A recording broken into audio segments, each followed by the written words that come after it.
ನೀವು ಹಾಕಿರ್ತಕ್ಕಂಥ ಪಿಟಿಷನಲ್ಲಿ ಅಭಿಮಾನಿ ಸಂಘಗಳಂದ್ರೆ ಎಸ್ಪೆಷಲಿ ದರ್ಶನ್ ಅಭಿಮಾನಿ ಸಂಘಗಳನ್ನ ಕ್ಯಾನ್ಸಲ್ ಮಾಡಬೇಕು ಅನ್ನುವಂಥದ್ದು, ಆ ಪಿಟಿಷನಲ್ಲಿ ಏನೇನು ಮೆನ್ಷನ್ ಮಾಡಿದಿರಿ ತಾವು ಅಂತ? ನಾನು ಆ ಪಿಟಿಷನಲ್ಲಿ ಮುಖ್ಯವಾಗಿ ಮಾಡಿರ್ತಿರೋದು ಸಸ್ಪೆನ್ಷನ್ ಆಫ್ ಅಸೋಸಿಯೇಷನ್ ಅಂತ ಹೇಳಿದ್ದೀನಿ. ಈ ದರ್ಶನ್ ಫ್ಯಾನ್ಸ್ ಅಂತ ಇನ್ನೋಸೆಂಟ್ ಮಕ್ಳುಗಳು ಯಾರಿದ್ದಾರೆ, ಯೂತ್ಸ್ಗಳು ಯಾರಿದ್ದಾರೆ, ಅವರು ಸಿನಿಮಾದಲ್ಲಿ ನೋಡಿ ಆತನ ಕ್ಯಾರೆಕ್ಟರ್ನ ನಂಬಿ ಅವನು ಅದೇ ಥರ ಇದ್ದಾರೆ ಅಂತ ಹತ್ರ ಹೋಗಿದ್ದಾರೆ. ಸೊ ಇವರೆಲ್ಲರೂ ಕೂಡ ಸ್ಟೇಷನ್ ಮುಂದೆ ಹೋಗಿ 144 ಸೆಕ್ಷನ್ ಹಾಕೋಷ್ಟು ಗಲಾಟೆ ಮಾಡಿದ್ದಾರೆ.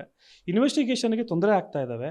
ಇವರೆಲ್ಲರೂ ಕೂಡ ನನ್ನ ಅಭಿಮಾನಿ ಅಂತಲೇ ಹೋಗ್ತಾ ಇದ್ದಾರೆ. ಮತ್ತು ಸೋಷಿಯಲ್ ಮೀಡಿಯಾದಲ್ಲೂ ಕೂಡ ಫ್ಯಾನ್ ಅಸೋಸಿಯೇಷನ್ಸ್, ಆ ಬಾಸ್ ಅಸೋಸಿಯೇಷನ್ಸ್ ಅಂತಲೇ ಮಾಡಿಕೊಂಡು ಒಗ್ಗಟ್ಟಾಗ್ತಿದ್ದಾರೆ. ಮೊದಲು ಒಬ್ಬ ಮಾತಾಡ್ತಿದ್ದ ಏನು ತಪ್ಪು ಅಂತ ಹೇಳಿ, ಎಲ್ಲಿ ಜೈಲಿಂದ ಕುಂತ್ಕೊಂಡು ಮಾತಾಡ್ತಿದ್ದ. ಇನ್ನೊಬ್ಬ ಯಾರೋ ಕೊಲೆ ಮಾಡ್ಕೊಂಡು ಬಂದು ಆಚೆ ಬಂದಿರೋಣ, ಅದಲ್ಲೇನ್ರಿ ಜೈಲಿಗೆ ಹೋಗೋದೇನು ದೊಡ್ಡ ವಿಷಯ ಅಲ್ಲ ಅಂತ ಹೇಳ್ದ. ಅವನನ್ನು ಫಾಲೋ ಮಾಡೋಕ್ಕೆ ಈ ಅಮಾಯಕ ಹುಡುಗರುಗಳೆಲ್ಲ ಅವ್ನು ಹೇಳಿದ ಮಾತು ನಿಜ ಅಂತ ಹೇಳಿ ಇವತ್ತು 100 ಜನ 1000 ಜನ ತಪ್ಪಿಲ್ಲ ಬಿಡಿ ಅಂತ ಹೇಳೋ ಥರ ಮಾತಾಡ್ತಿದ್ದಾರೆ. ಸೊ ಇಂಥವೆಲ್ಲ ಆಗ್ತಿದ್ದಾವೆ, ದಾರಿ ತಪ್ತಾ ಇದೆ ಸಮಾಜ ಎಲ್ಲೋ. ಮೊದಲು ಇದನ್ನು ನೀವು ಕ್ಯಾನ್ಸಲ್ ಮಾಡಬೇಕು. ಮತ್ತು ಆ ಯುವಕರುಗಳಿಗೆ ಸುಮ್ಮನೆ ಅನ್ಯಾಯವಾಗಿ ಅವರು ರೌಡಿ ಶೀಟರ್ಸ್ ಹಾಕ್ಸ್ಕೊಂಡ್ಬಿಡ್ತಾರೆ. ಇವ್ರನ್ನ ಸ್ಟೇಷನ್ ಆಚೆಗಡೆ ಹೋಗಿ ಗಲಾಟೆ ಮಾಡ್ತಿದ್ದಾರೆ. ಪೊಲೀಸರು ಹೊಡೆದ್ರೆ ಅಥವಾ ಹಿಡ್ಕೊಂಡೋಗಿ ಅರೆಸ್ಟ್ ಮಾಡಿದ್ರೆ ತಪ್ಪಾಗುತ್ತಲ್ವಾ, ಗೊತ್ತಾಗಲ್ಲ ಅವ್ರಿಗೆ. ಎಲ್ಲರೂ ಕೂಡ ಯುವಕರೇ ಇದ್ದಾರೆ, 25 ವರ್ಷದ ಒಳಗಡೆ ಯುವಕರೇ ಇವ್ರನ್ನ ಫಾಲೋ ಮಾಡ್ತಾ ಇರೋಂಥದ್ದು. ಸಮಾಜಕ್ಕೆ ಇಂಥ ಅಸೋಸಿಯೇಷನ್ ಇರಬಾರ್ದು. ಸೊ ಮೊದಲು ಇದನ್ನು ಸಸ್ಪೆನ್ಷನ್ ಮಾಡಿ ಅಂತ ನಾನು ಹೇಳಿದ್ದೀನಿ. ಈಗ ಅಭಿಮಾನಿ ಸಂಘಗಳು ಅಂದರೆ ಯಾವ ಥರ ಕಟ್ಕೊಳ್ಬೇಕು ನೀವು ಹೇಳೋದಾದರೆ, ಹೆಂಗೆ ಶುರು ಮಾಡಬೇಕು ಒಂದು ಅಸೋಸಿಯೇಷನ್ ಅಂತಂದರೆ? ಮೇಡಮ್, ಅಭಿಮಾನಿಗಳು ಇವಾಗ ನೋಡಿ, ಹೆಸರಲ್ಲೇ ಅಭಿಮಾನತನೇ ತೋರಿಸ್ತೀವಿ.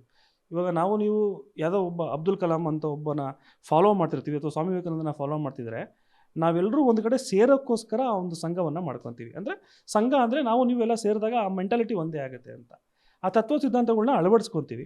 ಅದೇ ರೀತಿ ಬದುಕೋಕ್ಕೋಸ್ಕರನೂ ಹೋರಾಟ ಮಾಡ್ತೀವಿ. ಆ ರೀತಿ ಇರಬೇಕಾಗುತ್ತೆ, ಒಳ್ಳೆ ರೀತಿಯಲ್ಲಿ ಇರಬೇಕಾಗುತ್ತೆ.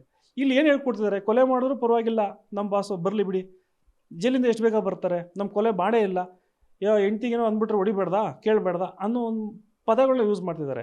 ಅಂದರೆ ಇವರೆಲ್ಲರೂ ಸಂಘ ಹಾಕ್ತಿರೋದು ಇದನ್ನು ಕಲ್ಟಿವೇಟ್ ಮಾಡ್ಕೊಳ್ಳೋಕ್ಕೆ. ಇದು ಖಂಡಿತವಾಗ್ಲೂ ಸಮಾಜಕ್ಕೆ ನೀವು ಯೋಚನೆ ಮಾಡಿದಾಗ ಇದು ಖಂಡಿತವಾಗ್ಲೂ ಇದು ಯಾವತ್ತಾದರೂ ಒಂಥರ ಮಾರಕನೇ. ಸೊ ಒಳ್ಳೆ ವಿಷಯಗಳನ್ನ ನಾವು ಮಾತಾಡಬೇಕಾಗುತ್ತೆ ಸಂಘ ಸಂಘಟನೆಗಳು. ಅಂದರೆ ಇವಾಗ ಬೇರೆ ಅಭಿಮಾನಿ, ನಾನು ಯಾವುದೋ ಒಬ್ಬ ಹೀರೋ ಹೆಸರು ಹೇಳ್ಬಿಟ್ರೆ ತಪ್ಪಾಗ್ಬಿಡುತ್ತೆ. ಇವಾಗ ನೋಡಿದ್ರೆ ಇವ್ರು ಅವ್ರ ಸಪೋರ್ಟರ್ಸ್ ಅಂತಲೂ ಹೇಳ್ತಾರೆ. ಸೊ ನೀವು ನೋಡ್ಬೋದು, ಪುನೀತ್ ರಾಜ್ಕುಮಾರ್ ಹೆಸರನ್ನು ಇಡೀ ಕರ್ನಾಟಕ ಇವತ್ತು ತಿರ್ಗಾ ಕೇಳ್ತಾ ಇದೆ, ಅವ್ರನ್ನ ನೆನೆಸ್ಕೊತಾ ಇದ್ದಾರೆ. ಅವರ ಹುಟ್ಟಿದಬ್ಬಕ್ಕೆ ಇರ್ಬೋದು, ಅವರ ಒಂದು ಏನೋ ಒಂದು ಚಲನಚಿತ್ರ ಬರ್ಬೋದು, ಯಾವತ್ತೂ ಕೂಡ ಜನರಿಗೆ ಸೇವೆ ಮಾಡೋಕ್ಕೆ ಹೋಗ್ತಿದ್ರು. ಮಾಡಿರೋದು ವಿಷಯ ಗೊತ್ತೇ ಇಲ್ಲ, ಎಷ್ಟೋ ಅನಾಥ ಮಕ್ಕಳಿಗೆ ಮಾಡಿರೋಂಥದ್ದು. ಅಂಥ ಒಂದು ಸಂಘಗಳಾಗಬೇಕು. ಮೊದಲು ವಿದ್ಯಾಭ್ಯಾಸ, ಮೆಡಿಕಲ್ ಫೆಸಿಲಿಟೀಸ್ ಕೊಡಬೇಕು, ಮತ್ತು ಕಷ್ಟದಲ್ಲಿರೋರಿಗೆ ಮಾಡೋದು ಗೊತ್ತಾಗಬಾರ್ದು. ಆ ರೀತಿ ಆಗಬೇಕಾಗುತ್ತೆ ಮೇಡಮ್. ನಾವು ಮರೆಯೋಕ್ಕೋಸ್ಕರ ಮಾಡುವಂಥ ಸಂಘಗಳಾಗಬಾರ್ದು. ಸೊ ಇವೆಲ್ಲವೂ ಕೂಡ ಖಂಡಿತವಲ್ಲೂ ದರ್ಶನ್ ಅಸೋಸಿಯೇಷನ್ ಮಾತ್ರ ಹುಡುಗರು ತುಂಬ ಕೆಟ್ಟೋಗಿದ್ದಾರೆ ಪಾಪ. ಅವ್ರಿಗೆ ಗೊತ್ತಿಲ್ಲದಂಗೆ ಅವ್ರ ಕ್ರೈಮ್ಗಳನ್ನ ಇವಾಗ ಅವ್ರ ಭಾಷೆ ಮಾಡಿಬಿಟ್ನಲ್ಲ ಕ್ರೈಮು. ಯಾರು ಏನೋ ಅಂದರೆ ಕರ್ಕೊಂಬಂದು ಹೊಡಿಯೋಕ್ಕೆ ಶೆಡ್ ಮಾಡ್ಕೊಂಡು ತೋರಿಸ್ಬಿಟ್ನಲ್ಲ ಅವ್ರ ಭಾಷೆ. ಸೊ ಇವರು ಅದೇ ಮಾಡಿದ್ರೆ ಏನು ಮಾಡ್ತೀರಾ, ಫಾಲೋ ಮಾಡಿದ್ರೆ? ಮಕ್ಕಳಿಗೆ ಎಜುಕೇಷನ್ ಇಲ್ಲ, ಅಷ್ಟು ಸ್ಟ್ರಾಂಗ್ ಮೆಸೇಜ್ ಇಲ್ಲ, ಬೇಗ ಬಿದ್ದೋಗ್ತಾರೆ. ಸೊ ಅವ್ರನ್ನ ತಿದ್ದೋ ಕೆಲಸ ನಾವು ಮಾಡಬೇಕು ಮೇಡಮ್. ಆ ಥರ ಒಂದು ಸಂಘಟನೆಗಳಾಗಬೇಕು ಅಂತ ನಾನು ಇಷ್ಟಪಡ್ತೀನಿ. ಗ್ಯಾರಂಟಿ ನ್ಯೂಸ್, ಸುದ್ದಿ ಖಚಿತ, ನ್ಯಾಯ ನಿಶ್ಚಿತ.